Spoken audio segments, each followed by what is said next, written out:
បីបំថាកូនយុគយន្តស្ងឹតសូនកូនសែនសង្វា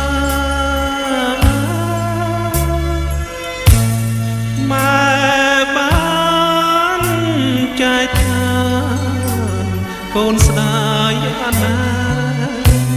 ទឹកភ្នែកជំនះព្រោះនឹកម្ដាយថ្លៃ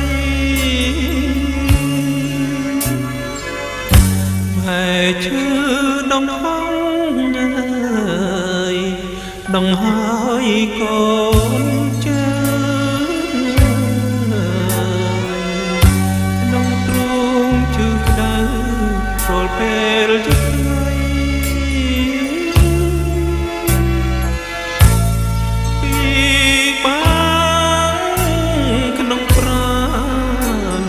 វេទនាណាស់ក្រៃកូនចៅប្រុសស្រីទុកសោកអត់ឡាកូនសូមខ្មាទោសដល់វិញ្ញាណក្ខន្ធណាក៏សក់ចងក្បាច់ដងហើយសពមក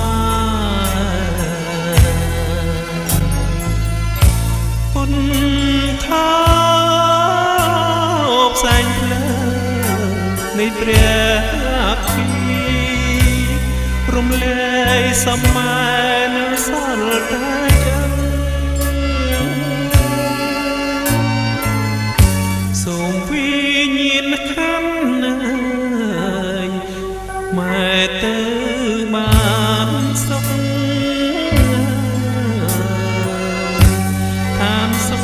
កទេពជាឋានទីពឹងកូនសូមបួងសួងឲ្យដួងប្រលឹង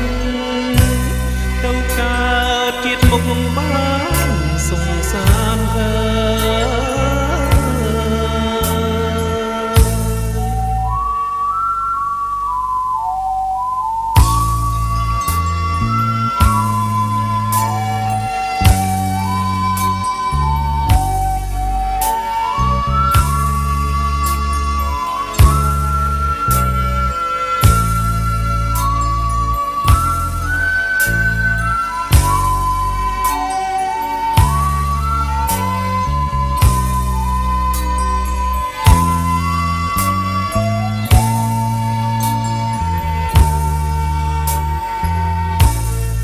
សូមខ្មាទោស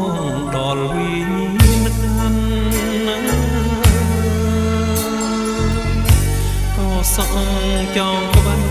ដងហើយសព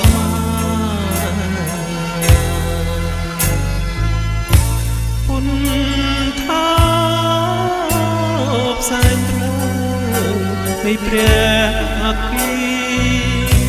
រំលែកសម័យសល់តែចឹង